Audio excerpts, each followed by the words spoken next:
Assalamualaikum warahmatullahi wabarakatuh. Perkenalkan, nama saya Sekar Salma. Saya akan menjelaskan mengenai penegakan hukum bagi korporasi yang melakukan tindak pidana pencemaran lingkungan hidup.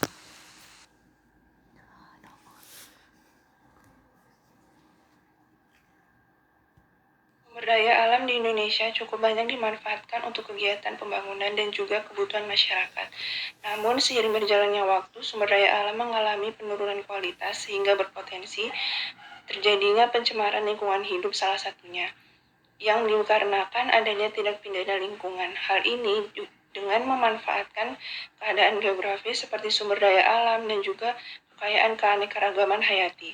Selain itu, penyebabnya juga dari korporasi yang mana sebagai dampak global yang menimbulkan perhatian khusus terhadap dampak pada lingkungan hidup. Bisa dari berbagai bidang seperti pertambangan, industri, dan juga perekonomian, dan banyak lainnya. Sehingga bahwa korporasi itu memiliki peranan penting dalam kehidupan masyarakat. Semakin meningkatnya pelaksanaan kegiatan pembangunan dan juga kebutuhan masyarakat menimbulkan risiko pencemaran terhadap lingkungan hidup, maka perlu adanya upaya untuk pelindungan dan juga pengendalian dampak dalam tindak pidana lingkungan hidup. Dengan begitu, lahirlah Undang-Undang Nomor 4 Tahun 1982 yang kemudian diperbarui menjadi Undang-Undang Nomor 23 Tahun 1997 yang kemudian direvisi kembali, diperbarui menjadi Undang-Undang Nomor 32 Tahun 2009 tentang Undang-Undang Perlindungan dan Pengelolaan Lingkungan Hidup atau biasa disebut dengan UU PH. Maka dengan begitu perlu adanya penegakan hukum, sikap tegas dari penegak hukum dan juga dari pemerintah dengan memberikan sanksi sesuai berdasarkan pada ketentuan peraturan perundang-undangan.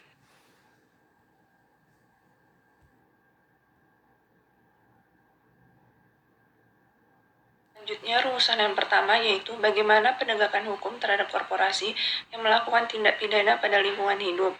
Dalam pasal 1 angka 14 Undang-Undang Nomor 32 Tahun 2009 atau yang disebut dengan UU PPLH telah menjelaskan apa itu pengertian pencemaran lingkungan hidup, yaitu adalah masuknya atau dimasukkannya makhluk hidup, zat energi, dan komponen lain dalam lingkungan hidup oleh kegiatan manusia sehingga melampaui baku mutu lingkungan hidup yang telah ditetapkan. Nah, dengan begitu pencemaran lingkungan hidup yang bisa disebabkan dari kegiatan tersebut yaitu dengan membuang limbah atau bahan pencemar yang berbahaya. Bahan pencemar itu bisa berbentuk dalam bentuk cair, padat, dan juga gas ataupun partikel yang bisa mencemarkan lingkungan hidup sekitar melalui dengan pencemaran bisa menyebabkan pencemar pada air, tanah, dan juga pada udara. Hal itu bisa mengganggu kesehatan masyarakat dan juga gangguan sekitarnya. Seperti yang sudah dijelaskan pada sebelumnya pada latar belakang bahwa korporasi merupakan salah satu penyebab dari kegiatan usahanya itu menimbulkan pencemaran pada lingkungan hidup sekitar. Nah, korporasi itu sendiri menurut para tokoh hukum, salah satunya Yan Pramadia Puspa, mengartikan korporasi yaitu suatu perseorangan yang merupakan badan hukum atau perseroan, suatu perkumpulan atau organisasi yang oleh hukum diperlakukan sebagai manusia atau sebagai pengemban atau pemilik hak dan kewajiban memiliki hak menggugat ataupun digugat di muka pengadilan. Dengan begitu, dalam KUHP sendiri mengenal orang perseorangan itu sebagai subjek hukum pidana, sedangkan korporasi belum dipandang sebagai subjek hukum pidana. Namun beberapa undang khusus di luar KUHP itu seperti di slide yang sudah ditampilkan, ada beberapa undang-undang yang sudah dianggap sebagai korporasi itu dianggap sebagai subjek hukum pidana.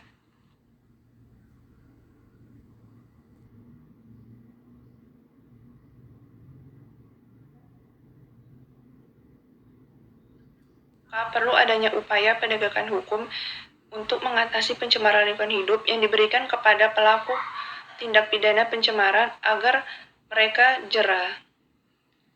Adapun sanksi pidana bagi korporasi atau pengurus yang melakukan tindak pidana pencemaran yang diatur dalam Undang-Undang Nomor 32 Tahun 2009 yang memuat beberapa pasal. Yang pertama yaitu pasal 112 yang menyatakan setiap pejabat berwenang yang dengan sengaja tidak melakukan pengawasan terhadap ketaatan penanggung-jawaban usaha atau kegiatan terhadap peraturan perundang-undangan dan izin lingkungan yang mana dapat mengakibatkan terjadinya pencemaran lingkungan hidup dan juga mengakibatkan hilangnya nyawa manusia, maka dapat dipidana penjara paling lama 1 tahun dan juga didenda paling banyak 500 juta. Selain itu, dalam pasal 117 menyatakan jika tuntutan pidana diajukan kepada pemberi perintah atau pemimpin tindak pidana, maka ancaman pidana dijatuhkan berupa pidana penjara dan denda diperberat dengan sepertiga. Dalam pasal 104 Undang-Undang Nomor 32 Tahun 2009 juga memberikan sanksi kepada pengurus korporasi atau juga korporasi yang mana melakukan dumping limbah atau bahan media dengan tanpa izin dan dapat dipidana penjara paling lama 3 tahun dan didenda 3 miliar. Tidak hanya karena pembuangan limbah, tetapi juga karena perbuatan seperti membuang bahan berbahaya, dapat juga dikenakan sanksi, yang mana jika pencemaran lingkungan terjadi karena korporasi sengaja melakukan perbuatan seperti pembuangan limbah atau bahan berbahaya yang dapat mengakibatkan dilampauinya baku mutu udara ambien, baku mutu air, dan juga baku mutu air laut, maka hal ini dapat dikenakan pidana penjara paling singkat 3 tahun dan paling lama 10 tahun. Dan juga didenda paling sedikit 3 miliar dan paling banyak 10 miliar. Apabila dari perbuatannya tersebut mengakibatkan orang luka berat ataupun mati, maka dapat dipenjara paling singkat 5 tahun dan paling lama 15 tahun. Selain itu juga kena denda paling sedikit 5 miliar dan paling banyak 15 miliar. Apabila kegiatan pencemaran lingkungan tersebut dilakukan karena kelalaian dari korporasi, yang mana dapat mengakibatkan juga dilampauinya baku mutu udara ambien, baku mutu air laut. Dalam pasal 99 Undang-Undang Nomor 32 Tahun 2009 memberikan sanksi kepada orang tersebut ataupun korporasi dengan dipenjara paling singkat 1 tahun dan paling lama 3 tahun dan didenda paling sedikit 1 miliar dan paling banyak 3 miliar. Apabila dari kegiatan perbuatannya tersebut mengakibatkan orang luka berat atau mati, maka dapat juga dipidana penjara paling singkat 3 tahun dan paling lama 9 tahun, dan juga didenda paling sedikit 3 miliar dan paling banyak 9 miliar. Tidak hanya diberikan pidana denda atau pidana penjara, namun juga diberi pidana tambahan atau tindakan tata tertib pada korporasi yang melakukan pencemaran lingkungan hidup, yang mana diatur dalam pasal 119 dalam Undang-Undang Nomor 32 Tahun 2009. Kedua, yaitu pertanggungjawaban pidana korporasi dalam tindak pidana pencemaran lingkungan hidup. Di Indonesia, prinsip pertanggungjawaban korporasi tidak diatur dalam KUHP, tetapi dalam pasal 59 KUHP menyatakan bahwa suatu tindak pidana dapat dijatuhkan kepada pengurus atau seseorang yang ikut terlibat dalam kejahatan yang mana dianggap sebagai pelaku pidana. Apabila dilakukan oleh korporasi, mereka sebagai pengurus, itu dianggap sebagai pengurus, sedangkan korporasi tidaklah dapat dikatakan sebagai pelaku tindak pidana. Setelah itu, pertanggungjawaban korporasi ditindaklanjuti dengan diterbitkannya Peraturan Mahkamah Agung Republik Indonesia Nomor 13 Tahun 2016 tentang tata cara penanganan perkara tindak pidana oleh korporasi. Seperti di slide, kita dapat lihat beberapa pengertian korporasi menurut Peraturan Mahkamah Agung Nomor 13 Tahun 2016 tentang tata cara penanganan perkara tindak pidana oleh korporasi. Terkait dengan pertanggungjawaban korporasi, adapun sanksi yang dapat dijatuhkan terhadap korporasi menurut pasal 25 ayat 1 Peraturan Mahkamah Agung Nomor 13 Tahun 2016, yaitu berupa pidana pokok dan juga pidana tambahan. Pidana pokoknya itu sendiri merupakan pidana denda yang dijatuhkan kepada korporasi, sedangkan pidana tambahan yaitu sesuai dengan ketentuan peraturan perundang-undangan. Selain itu, dalam menjatuhkan sanksi pidana terhadap korporasi, hakim juga dapat menilai kesalahan korporasi sebagaimana diatur dalam pasal 4 ayat 2 Peraturan Mahkamah Undang-Undang Nomor 13 Tahun 2016, seperti yang bisa kita lihat di slide tersebut ada 3 poin.